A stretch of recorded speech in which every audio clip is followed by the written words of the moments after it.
Hello વિદ્યાર્થી મિત્રો, મારું નામ છે કનૈ કિંજલ અને આગળના લેક્ચરના અંદર આપણે સ્થાનાંતર, પથ લંબાઈ, વેગ, પ્રવેગ આ બધા વિશેનો ખ્યાલ મેળવી ગયા. બરાબર. હવે આ બધી રાશિઓ છે એનો ઉપયોગ કરીને આપણે અહીંયા નિયમિત પ્રવેગી ગતિ કરતા કોઈ પદાર્થ માટે, કોઈ પદાર્થ છે એ કેવી ગતિ કરે છે? નિયમિત પ્રવેગી ગતિ. એનો મતલબ કે અચળ પ્રવેગી ગતિ કરતો કોઈ પદાર્થ છે એના માટે આપણે શુદ્ધ ગતિ વિજ્ઞાનના સમીકરણો સાબિત કરવાના છે. અને આ સમીકરણ માટે આપણે અહીંયા 3 સમીકરણો સાબિત કરવાના રહેશે અને એ નિયમિત પ્રવેગી ગતિ કરતા પદાર્થ માટેના 3 સમીકરણો અહીંયા સાબિત કરવાના છે. બરાબર. તો એના માટે આપણે શરૂઆતનું પહેલું સમીકરણ લઈએ. તો ધારો કે કોઈ પદાર્થ છે એનો t બરાબર 0 સમયે વેગ v0 છે અને t બરાબર t સમયે વેગ એનો v જેટલો છે. બરાબર.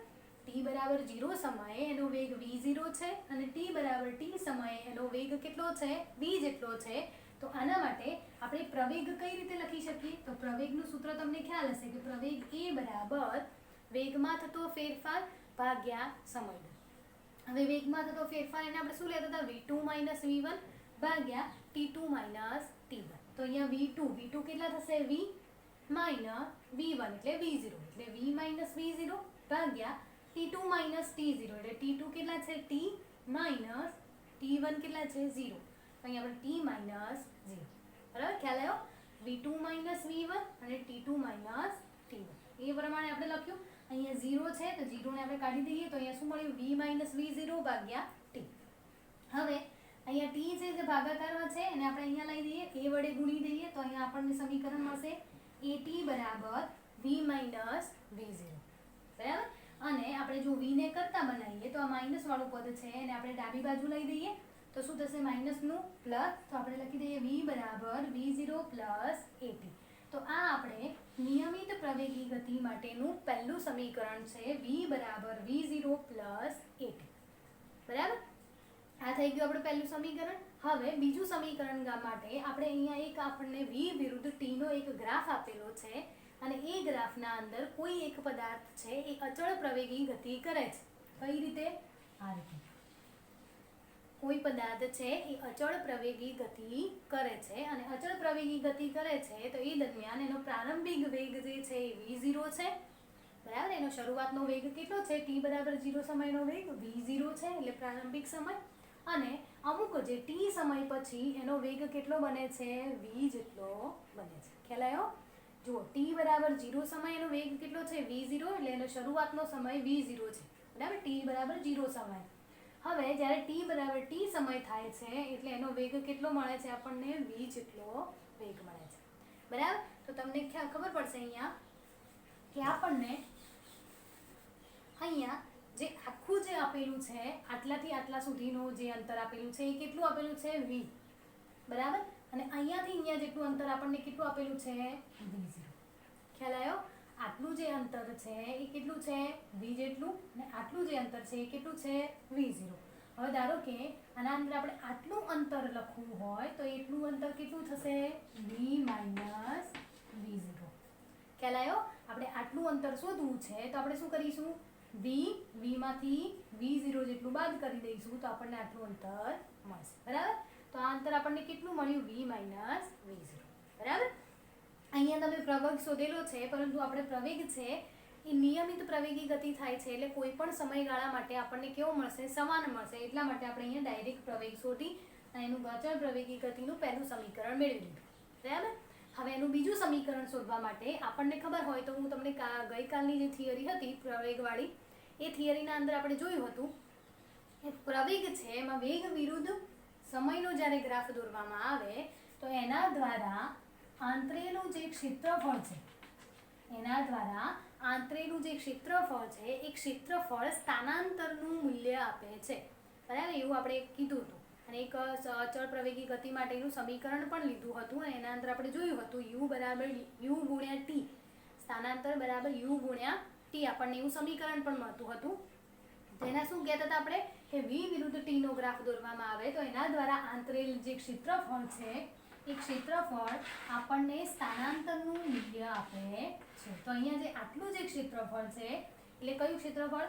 o a b c અને d. આ જે ક્ષેત્રફળ છે એ ક્ષેત્રફળ આપણને સ્થાનાંતરનું મૂલ્ય આપશે અને એ સ્થાનાંતર લખીએ આપણે x, બરાબર. તો સ્થાનાંતર x બરાબર શું થશે? આપણને આ ક્ષેત્રફળ શોધવાનું છે તો આપણે એને અલગ અલગ ભાગ પાડી દઈએ. કયું? પહેલા તો લંબચોરસ OACD નું ક્ષેત્રફળ વત્તા ત્રિકોણ ACB નું ક્ષેત્રફળ. આપણે બે અલગ અલગ ભાગ પાડી દીધા કે લંબચોરસ OACD નું ક્ષેત્રફળ વત્તા ત્રિકોણ ACB નું ક્ષેત્રફળ. તો આપણને એને આંતરેલું જે કુલ ક્ષેત્રફળ છે એ આપણને મળી જશે અને એના દ્વારા આપણને સ્થાનાંતરનું મૂલ્ય મળશે, બરાબર. તમને યાદ હશે તો લંબચોરસનું આપણે ક્ષેત્રફળ કઈ રીતે શોધી શકીએ? લંબાઈ ગુણ્યા ઊંચાઈ. તો અહીંયા લંબાઈ કેટલી છે?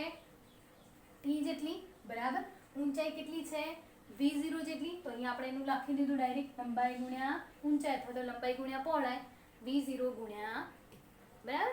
ઊંચાઈ કેટલી છે? v0 ને આ કેટલું છે? t જેટલું, એટલે v ગુણ્યા t, બરાબર. આ લંબચોરસનું ક્ષેત્રફળ મળી ગયું. હવે અહીંયા શું છે? ત્રિકોણનું ક્ષેત્રફળ છે. તો ત્રિકોણનું ક્ષેત્રફળનું સૂત્ર શું થાય? 1/2 પાયો ગુણ્યા વેધ, બરાબર. ત્રિકોણનું ક્ષેત્રફળ શું થશે? 1/2 પાયો ગુણ્યા 1. એટલે અહીંયા લખ્યું આપણે 1/2 1/2, બરાબર. જુઓ અહીંયા કેટલું આપેલું છે? પાયાનું મૂલ્ય કેટલું છે? જુઓ આ શું કહેવાશે? એનો પાયો. તો પાયાનું મૂલ્ય તો કેટલું છે? t જેટલું. તો અહીંયા લખી દીધું આપણે t ગુણ્યા વેધ, એટલે આપણને આટલું અંતર, બરાબર. ત્રિકોણનું શોધવાનું છે એટલે આ પાયો થશે, આ વેધ થશે.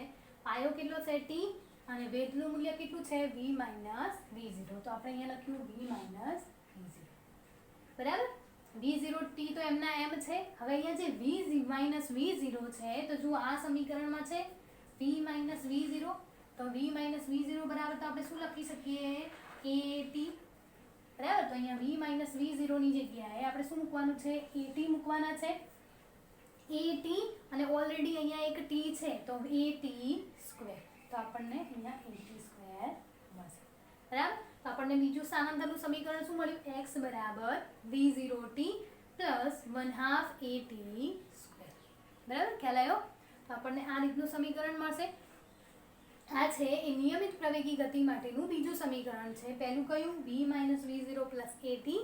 પછી સ્થાનાંતરનું સૂત્ર વાપરી આપણે x બરાબર v0t પ્લસ 1/2 at². આ બીજું સમીકરણ, બરાબર. હવે આપણે ત્રીજું સમીકરણ લેવા માટે આપણે સરેરાશ વેગ માટે એક વ્યાખ્યા લખી હતી કે સરેરાશ વેગ બરાબર શું થાય? અંતર ભાગ્યા સમય અથવા તો સ્થાનાંતર ભાગ્યા સમય. આપણે લખીએ સ્થાનાંતર ભાગ્યા સમય. અહીંયા સ્થાનાંતર તરીકે આપણે x લઈ લઈએ અને સમય શું લઈએ? t, બરાબર. કારણ કે સ્થાનાંતર કેટલું છે? x અને સમય કેટલો છે? t. હવે તમને યાદ હોય કે આપણે સરેરાશ કઈ રીતે શોધતા? ધારો કે 2, 3 અને 4 આપેલો છે તો આને આપણે સરેરાશ શોધવું હોય તો કઈ રીતે શોધીએ? 2 + 3 + 4 ભાગ્યા 3. જે સંખ્યા છે એમનો સરવાળો ભાગે જેટલી સંખ્યા હોય એટલી ભાગા કરવા. તો અહીંયા આપણે શાનો સરેરાશ લેવાનો છે? વેગનો. તો અહીંયા વેગ આપણે કેટલા છે? 2. કયા? v અને v0. તો અહીંયા આપણે લખીશું v + v0 ભાગ્યા. આ રીતનું સમીકરણ મળે, બરાબર. સરેરાશ વેગ એટલે સ્થાનાંતર ભાગ્યા સમય. સ્થાનાંતર કેટલું છે? x અને સમય t. હવે અહીંયા સરેરાશ છે કોનો? વેગનો. વેગ કેટલા છે? અહીંયા આપણે બે આપેલા છે v અને v0.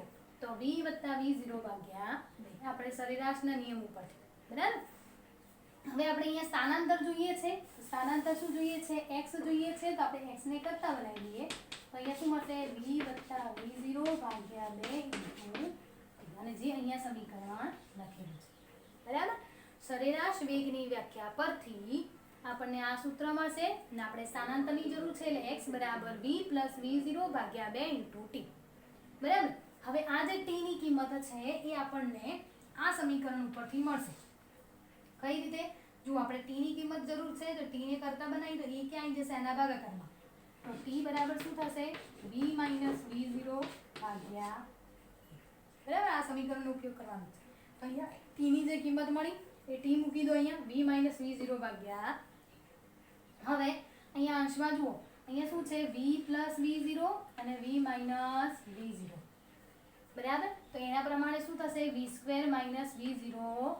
ગણિતના અંદર આવું સૂત્ર આવે છે a + b અને a - b હોય તો તમે a² -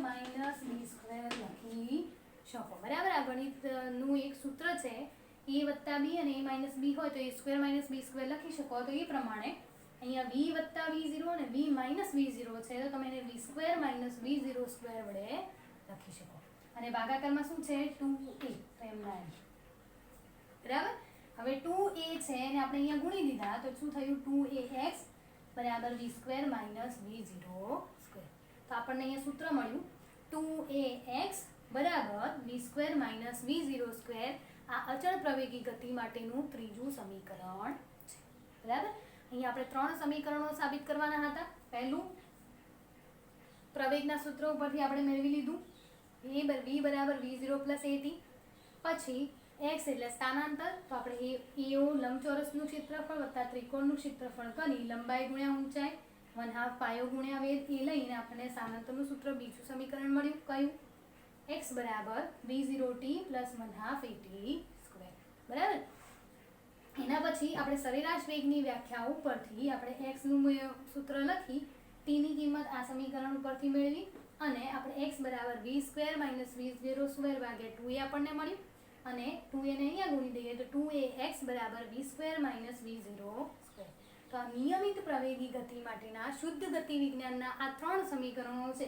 સમીકરણ નંબર 1, સમીકરણ નંબર 2 અને સમીકરણ નંબર 3.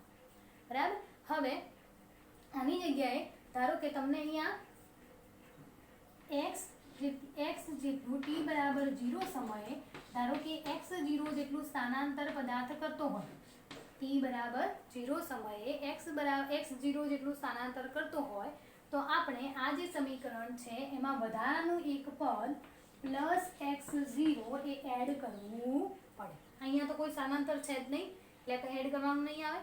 અહીંયા સ્થાનાંતર છે તો આપણે અહીંયા x0 વધારે એડ કરવું પડશે. એવી જ રીતે અહીંયા x છે તો આપણે એને આ સૂત્રને 2ax માઇનસ x0 બરાબર v square minus v0 square આ પ્રમાણે પણ લખી શકીએ. બરાબર, તો આ અચળ પ્રવેગી ગતિ માટેના 3 સમીકરણો છે. બરાબર, અને જે આપણે કેલ્ક્યુલેશન કરીશું જ્યારે એક્ઝામ્પલને ગણીશું ત્યારે આ 3 સમીકરણોનો અહીંયા આપણે ઉપયોગ કરવાનો. બરાબર, ચલો વિદ્યાર્થી મિત્રો, આપણે આટલા સુધી આજે